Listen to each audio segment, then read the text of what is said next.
നമസ്കാരം. മലയാളി വാർത്തയിലേക്ക് സ്വാഗതം. പ്രതിപക്ഷ ബഹുമാനം അതെന്താണെന്ന് അല്പസമയം മുൻപ് രമേശ് ചെന്നിത്തല കാട്ടിത്തന്നു. ഒരു രാഷ്ട്രീയക്കാരൻ എന്നതിനേക്കാൾ, അദ്ദേഹം ഒരു പാർട്ടി നേതാവ് എന്നതിനേക്കാൾ അദ്ദേഹം എപ്പോഴും അച്യുതാനന്ദൻ VS എന്ന ആ വ്യക്തിയെ അദ്ദേഹം ആരാധിച്ചിരുന്നു എന്നതിന് തെളിവാണ് അല്പം മുമ്പ് നമ്മൾ കണ്ടത്. VS അച്യുതാനന്ദന്റെ അന്ത്യയാത്ര അങ്ങനെ ചരിത്രമാവുകയാണ്. മണിക്കൂറുകൾ കാത്തുനിന്ന ജനസഞ്ചയം കേരളത്തിലെ വിപ്ലവ നേതാവിന് യാത്രാമൊഴിയേകി. ഇതിനിടെ മുരളി തുമാരകുടിയുടെ ഒരു ഫേസ്ബുക്ക് പോസ്റ്റ് ചർച്ചയാവുകയാണ്.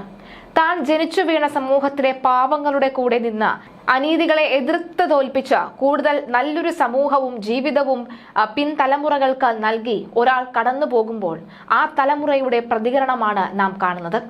വഴിയരികിൽ കാത്തുനിന്ന ലക്ഷ്യങ്ങളിൽ ഞാൻ പ്രത്യേകം ശ്രദ്ധിച്ചത് ഒരു സാധാരണക്കാരനെ പോലെ VSന്റെ ഭൗതിക ശരീരവുമായി എത്തുന്ന വാഹനം കാത്തു നിൽക്കുന്ന ശ്രീ രമേശ് ചെന്നിത്തലയാണ്. ഇന്ത്യയിൽ മറ്റെവിടെയെങ്കിലും ഇത്തരമൊരു കാഴ്ച കാണാൻ സാധിക്കുമോ? ഇതാണ് തുമാരകുടിയുടെ ചർച്ചയാകുന്ന ആ പോസ്റ്റ്. VS അച്യുതാനന്ദന്റെ ഭൗതിക ശരീരം വഹിച്ചുള്ള വിലാപയാത്ര ഹരിപ്പാടേക്ക് എത്തിച്ചേർന്നപ്പോൾ VSന് യാത്രാമൊഴി നൽകാൻ ആൾക്കൂട്ടത്തിനൊപ്പം കോൺഗ്രസ് നേതാവ് രമേശ് ചെന്നിത്തല കാത്തുനിന്നു. പുലർച്ചെയാണ് ഹരിപ്പാടിലൂടെ VSന്റെ വിലാപയാത്ര കടന്നുപോയത് എന്ന് പറഞ്ഞെങ്കിലും വന്നപ്പോൾ എന്നാൽ താമസിച്ചു. എന്നാൽ അദ്ദേഹം കൃത്യമായി തന്നെ ഹരിപ്പാടിലൂടെ VS കടന്നു പോകുമ്പോൾ താൻ ഇവിടെ വേണ്ടേ എന്നാണ് ഇതേക്കുറിച്ച് ചോദിച്ച മാധ്യമപ്രവർത്തകരോട് രമേശ് ചെന്നിത്തല ചോദിച്ചത്. ഹരിപ്പാടുമായി VSന് വളരെയേറെ വ്യക്തിബന്ധമുണ്ട്. ഇവിടെയുള്ള ഓരോരുത്തരെയും അദ്ദേഹത്തിന് നേരിട്ട് അറിയാവുന്നയാളാണ്. എനിക്കത് അനുഭവമുള്ള കാര്യം കൂടിയാണ്. ഞങ്ങൾ തമ്മിൽ നല്ല വ്യക്തിബന്ധമുണ്ട്. എൻ്റെ മണ്ഡലത്തിലൂടെ കടന്നു പോകുമ്പോൾ ഞാൻ ഇവിടെ വേണ്ടേ? അന്ത്യയാത്രയല്ലേ? രമേശ് ചെന്നിത്തല പറയുകയാണ്. സത്യത്തിൽ അദ്ദേഹത്തിന്റെ ആ വാക്കു കേൾക്കുമ്പോൾ നമുക്ക് ഒന്ന് കണ്ണിൽ ഒരു നനവുണ്ടാകും. കാരണം അതായത് ഒരു മുൻ പ്രതിപക്ഷ നേതാവ് എന്ന നിലയിൽ, അല്ലെങ്കിൽ ഒരു പ്രതിപക്ഷത്തെ ഒരു അംഗം എന്ന നിലയിൽ ആ ഒരു വൈരാഗ്യമോ അല്ലെങ്കിൽ ആ ഒരു പേരിന് വേണ്ടി സമൂഹ മാധ്യമങ്ങളിൽ വന്ന് കുറിപ്പെഴുതി വിടുകയോ, അല്ലെങ്കിൽ പേരിന് വേണ്ടി സെക്രട്ടേറിയറ്റിൽ വന്ന് ഒരു പുഷ്പാർച്ചന നടത്തുകയോ, അല്ലെങ്കിൽ കുറച്ച് പൂക്കൾ കൊണ്ട് കാലിലേക്ക് ഇടുകയോ ചെയ്യുന്നതല്ലല്ലോ വേണ്ടത്. ഇങ്ങനെയാവണം, ഇതാവണം യഥാർത്ഥ രാഷ്ട്രീയക്കാരൻ എന്ന് പറയുന്നത്. മലയാളികൾ സ്നേഹിക്കുന്ന, മലയാളികൾ ആഗ്രഹിക്കുന്ന രാഷ്ട്രീയക്കാർ ഇതാണ്. ഉമ്മൻചാണ്ടി, അദ്ദേഹത്തെ ഒന്ന് നോക്കാം. അതായത് അദ്ദേഹം VSന് വേണ്ടി മുറി വരെ ഒഴിഞ്ഞു കൊടുത്ത ഒരാളെ കൂടിയാണ് എന്ന് നമ്മൾ കേൾക്കേണ്ടതുണ്ട്, നമ്മൾ അറിഞ്ഞിട്ടുണ്ട് പലതരത്തിൽ പലയിടങ്ങളിൽ. 107-ാം നമ്പർ മുറി എന്ന് പറയുന്നത് ആലുവ പാലസിലെ ഈ നമ്മുടെ VSന്റെ രണ്ടാം വീട് എന്നാണ് അറിയപ്പെടുന്നത്. അന്ന് പ്രതിപക്ഷ നേതാവായ VSും മുഖ്യമന്ത്രിയായി ഉമ്മൻചാണ്ടി ഇരിക്കുമ്പോൾ VS വരുന്നുണ്ട്, അദ്ദേഹത്തിന്റെ ഏറ്റവും വേണ്ടപ്പെട്ട മുറിയാണിത് എന്ന് മുഖ്യമന്ത്രിയോട് പറയുമ്പോൾ അതിനിപ്പോൾ എന്താ, ഞാൻ മാറിത്തരാം, ഞാൻ മുകളിലെ മുറിയിലേക്ക് മാറാം എന്ന് പറഞ്ഞ് മനസ്സ് കാണിച്ച മുഖ്യമന്ത്രിയുടെ അതേ പിൻഗാമി തന്നെയാണല്ലോ രമേശ് ചെന്നിത്തല. അതുകൊണ്ട് അദ്ദേഹവും ഇങ്ങനെ തന്നെ ചെയ്യുകയുള്ളൂ. അദ്ദേഹം എത്തുമ്പോൾ, ഹരിപ്പാട് VS എത്തുമ്പോൾ ഞാനല്ലാതെ പിന്നെ ആരെയാണ് ഇവിടെ വേണ്ടത്, ഞാൻ ഇവിടെ വേണ്ടേ എന്നായിരുന്നു അദ്ദേഹത്തിന്റെ ചോദ്യം. സത്യത്തിൽ അദ്ദേഹത്തിന് ഒരു ബിഗ് സല്യൂട്ട് തന്നെ നമ്മൾ നൽകണം. രാഷ്ട്രീയ പോരുകൾക്കെല്ലാം മാറ്റിവെച്ച്, അഭിപ്രായ വ്യത്യാസങ്ങളെല്ലാം മാറ്റിവെച്ച്, അഭിപ്രായ ഭിന്നതകളും മാറ്റിവെച്ച് അദ്ദേഹം വന്നിട്ടുണ്ടെങ്കിൽ ഒരു പ്രതിപക്ഷത്തിന് പോലും എങ്ങനെയാണ് VS എന്ന വ്യക്തി, അദ്ദേഹം ഉണ്ടാക്കിയിട്ടുള്ള ചലനം എങ്ങനെയാണെന്ന് കൃത്യമായി നമുക്ക് മനസ്സിലാക്കാൻ സാധിക്കും. VSന് ആദരാഞ്ജലി അർപ്പിക്കാൻ മണിക്കൂറുകളായി കാത്തിരിക്കുകയായിരുന്നു രമേശ് ചെന്നിത്തല.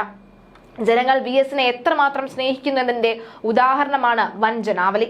രാഷ്ട്രീയ രംഗത്ത് പ്രവർത്തിക്കുന്ന ആളുകൾ ജനങ്ങൾക്ക് വേണ്ടി പ്രവർത്തിച്ചാൽ ജനങ്ങൾ ഈ ആദരവ് തരും. തമ്മിൽ രാഷ്ട്രീയ വ്യത്യാസങ്ങൾ ഉണ്ടെങ്കിലും ജനങ്ങൾക്ക് വേണ്ടി പ്രവർത്തിച്ചത് കൊണ്ടാണ് VSനെ ആളുകൾ ഇത്രയധികം സ്നേഹിക്കുകയും ആദരിക്കുകയും ചെയ്തത് എന്ന് രമേശ് ചെന്നിത്തല ഒരു മടിയും കൂടാതെ തുറന്നു പറയുകയാണ്. ചിലത് പറയാൻ ചില ആളുകൾക്ക് മടിയുണ്ടാകും. നല്ലത് പറഞ്ഞാൽ അങ്ങനെ ഇപ്പോൾ അവൻ നല്ലത് കേട്ട് സുഖിക്കണ്ട എന്ന് പറയുന്നവരുണ്ടാകും. പക്ഷെ രമേശ് ചെന്നിത്തല എന്ന വ്യക്തി, അദ്ദേഹം നമുക്കറിയാം VS ഇതൊന്നും കേൾക്കാൻ VS ഇല്ല. ഇപ്പോൾ അങ്ങനെ കേൾക്കാൻ പാകത്തിന് പറഞ്ഞിരുന്നാലും VS അതൊന്നും ചെവികൊള്ളുകയില്ല എന്ന കാര്യത്തിൽ അത് മറ്റൊരു സത്യമാണ്. പക്ഷേ അത് തുറന്നു പറയാൻ കാണിച്ച, അല്ലെങ്കിൽ VSന് ആദരാഞ്ജലികൾ, VS കടന്നു പോകുമ്പോൾ ഞാൻ ഇവിടെ ഉണ്ടാകേണ്ടത് മാത്രം വേണമെങ്കിൽ പറഞ്ഞു നിർത്താമല്ലോ. അങ്ങനെയല്ല, ജനങ്ങൾക്ക് വേണ്ടി പ്രവർത്തിച്ചയാളാണെന്ന് രമേശ് ചെന്നിത്തല സമ്മതിക്കുകയാണ്. ജനങ്ങൾക്ക് വേണ്ടി കൃത്യമായി പ്രവർത്തിച്ചയാളാണ്. ജനങ്ങൾക്ക് കൃത്യമായി അദ്ദേഹത്തോടും തിരിച്ചൊരു സ്നേഹം ഉണ്ടായിരുന്നു എന്ന് പറയാൻ, അത് തുറന്നു പറയാൻ കാണിച്ച രമേശ് ചെന്നിത്തലയുടെ മനസ്സും അത് വലിയ മനസ്സ് തന്നെയാണ് എന്ന കാര്യത്തിൽ യാതൊരു സംശയവുമില്ല. പലരും കണ്ടുപഠിക്കേണ്ട ഒരു സ്വഭാവം തന്നെയാണ് അദ്ദേഹത്തിന്റെ, നമുക്ക് പറയാതെ പറയാൻ വയ്യ.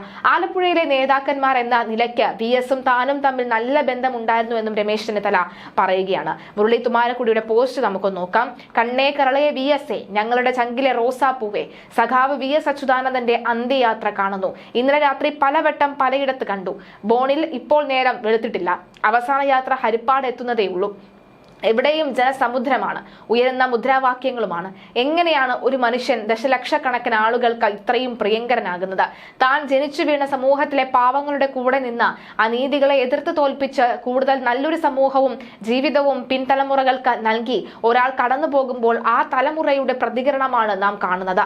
വഴിയരികിൽ കാത്തുനിന്ന ലക്ഷങ്ങളിൽ ഞാനും പ്രത്യേകം ശ്രദ്ധിച്ചത് ഒരു സാധാരണക്കാരനെ പോലെ VS-ന്റെ ഭൗതിക ശരീരവുമായി എത്തുന്ന വാഹനം കാത്തു നിൽക്കുന്ന ശ്രീ രമേശ് ചെന്നിത്തല. ഇന്ത്യയിൽ മറ്റെവിടെയെങ്കിലും ഇത്തരം ഒരു കാഴ്ച കാണാൻ സാധിക്കുമോ? മാതൃകകളിൽ കൂടിയാണ് എന്നുള്ളതാണ്. ഒരുപക്ഷെ ഇനി ഒരിക്കലും കാണാൻ സാധിക്കാത്ത വേരറ്റുപോകുന്ന ഉത്തമ മാതൃക എന്ന് വേണമെങ്കിൽ നമുക്ക് പറയാം. അങ്ങനെയാണ് മുരളി തുമ്മാരക്കുടിയുടെ പോസ്റ്റ് അവസാനിക്കുന്നത്. സത്യത്തിൽ കണ്ടു നിൽക്കുമ്പോൾ നമുക്ക് ആ ഒരു ബഹുമാനം രമേശ് ചെന്നിത്തലയോടും, ഒപ്പം രമേശ് ചെന്നിത്തല എങ്ങനെയാണ് അദ്ദേഹത്തെ സ്നേഹിച്ചത്, അല്ലെങ്കിൽ അച്യുതാനന്ദൻ എന്ന് പറയുന്ന VS എന്ന് പറയുന്ന രണ്ടക്ഷരത്തിന് കൊടുത്ത ആ മര്യാദ, ആ ബഹുമാനം, അതൊക്കെ എന്താണ് എന്ന് വളരെ വ്യക്തമായി മനസ്സിലാക്കാൻ സാധിക്കുന്ന നീക്കമാണ് നമുക്ക് കാണാൻ സാധിക്കുന്നത്. മുരളി തുമ്മാരക്കുടിയുടെ ഈ ഒരു ഫേസ്ബുക്ക് പോസ്റ്റിന് താഴെ നിരവധി കമന്റുകളായിട്ട് നിരവധി ആളുകൾ വരുന്നുണ്ട്. കേരളം അത്ഭുതപ്പെടുത്തുന്ന സാമൂഹ്യ ശാസ്ത്രങ്ങളെ ആഴത്തിൽ ഉൾക്കൊള്ളുന്ന നാടാണ് എന്നുള്ളതാണ്. ഈ കേരളം സംഘികൾക്ക് തകർക്കാൻ കഴിയില്ല. മനുഷ്യത്വമുള്ള മനുഷ്യർ ജീവിക്കുന്ന നാടാണ് നമ്മുടെ കേരളം. ഉമ്മൻചാണ്ടിയുടെ വിലാപയാത്രയിൽ ഏതെങ്കിലും ഒരു കമ്മ്യൂണിസ്റ്റ് നേതാവ് ഇതുപോലെ കാത്തു നിന്നിട്ടുണ്ടായിരുന്നോ? ഇല്ല എങ്കിൽ അതെങ്ങനെയാണ് കേരളത്തിന്റെ മൊത്തം മാതൃകയായി തീരുന്നത്? ഇത് രമേശ് ചെന്നിത്തല കോൺഗ്രസ് സംസ്കാരത്തിൽ നിന്ന് ആർജിച്ചതാണ്. കേരളത്തിനും ഇന്ത്യക്കുമായുള്ള കോൺഗ്രസ് മാതൃകയാണ് ഇത് എന്നുള്ളതാണ് അദ്ദേഹം പറയുന്നത്. മാത്രമല്ല, നമുക്ക് മറ്റൊരു കമന്റുകളൊക്കെ നോക്കിക്കഴിഞ്ഞാൽ AKG, മിയമും നയനാരും സാധാരണ ജനങ്ങളിലേക്ക് ഇറങ്ങി വന്ന കമ്മ്യൂണിസ്റ്റുകാരെങ്കിൽ സഖാവ് VS അച്യുതാനന്ദൻ താഴെ നിന്നും കയറി ഉയരങ്ങളിൽ എത്തിയിട്ടും സാധാരണക്കാരുടെ ഹൃദയങ്ങളിൽ നിന്നും ഇറങ്ങാതെ ചേർന്ന് നിൽക്കുന്ന ഒരു നൂറ്റാണ്ടായിരുന്നു എന്നാണ് പറയുന്നത്. അങ്ങനെ നിരവധി ആളുകൾ അത്തരം കമന്റുകൾ ഇട്ട് വരുന്നുണ്ട്. നല്ലതെന്ന് വിശ്വസിക്കാം, പോസിറ്റീവായി കാണാം, അവസാനത്തെ കമ്മ്യൂണിസ്റ്റിനെ കാണാനുള്ള ആഗ്രഹം കൊണ്ട് നിൽക്കുന്നതാണ് അദ്ദേഹം എന്ന് പറയുന്നവരുമുണ്ട്.